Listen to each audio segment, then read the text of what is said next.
اللہ نے اور بہت سے احکام دیے ہیں۔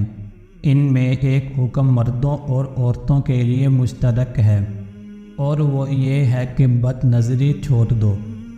یہ حکم بھی بالکل فطرت کے مطابق ہے۔ اگر حکم ہوتا کہ جس کو چاہو دیکھو، تو پھر نکاح کا حکم کیوں ہوتا؟ وہ کہتی کہ جب ساری دنیا کی لڑکیوں کو دیکھنا ہے تو مجھ سے ایگریمنٹ کس بات کا ہوا ہے؟ یہ ایسا سوال ہے کہ پوری دنیا پر ایک بدنما داغ ہے۔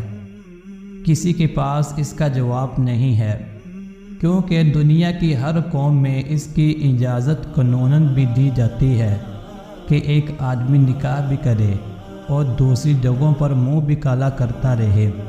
آج عملی طور پر دنیا کی ہر قوم میں ایسا ہے، لیکن قرآن حکم دیتا ہے قُل لِّلْمُؤْمِنِينَ يَغُضُّوا مِنْ أَبْصَارِهِمْ، اے ایمان والو اپنی نظروں کو جھکا کے رکھو۔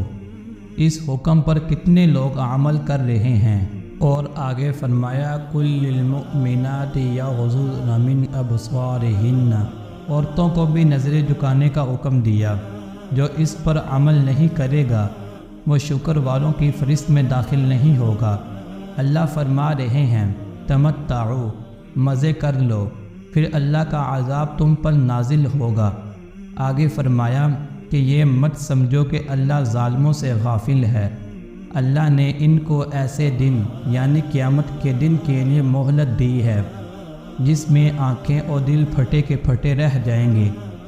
آنکھیں خوف کے مارے اٹھی کی اٹھی رہ جائیں گی۔ اللہ نے مرد کو بھی حکم دیا اور عورت کو بھی حکم دیا کہ اپنی نظروں کی حفاظت کرے۔ علماء نے لکھا ہے کہ مرد کو اپنی نظروں کی زیادہ حفاظت کرنی چاہیے بنسبت عورتوں کے، کیونکہ عورت کسی مرد کو دیکھے تو فتنے کا اندیشہ اتنا نہیں ہوتا، جبکہ مرد اگر عورت کو دیکھے تو فتنے کا اندیشہ زیادہ ہوتا ہے۔ ہاں، جو ضرورت کے مواقع ہیں وہ اس سے مستثنیٰ ہیں، جیسے اگر کوئی شخص لیڈیز کپڑے بیچتا ہے تو اس کے لیے گنجائش ہے کہ جتنا ممکن ہو سکے اپنی نظروں کی حفاظت کرے، اور اگر دیکھے تو نیت صاف رکھے۔ تو دعا ہے کہ جو بھی سنا اللہ تعالیٰ اس پہ عمل کرنے کی توفیق عطا فرمائے۔ وما علینا الا البلاغ المبین۔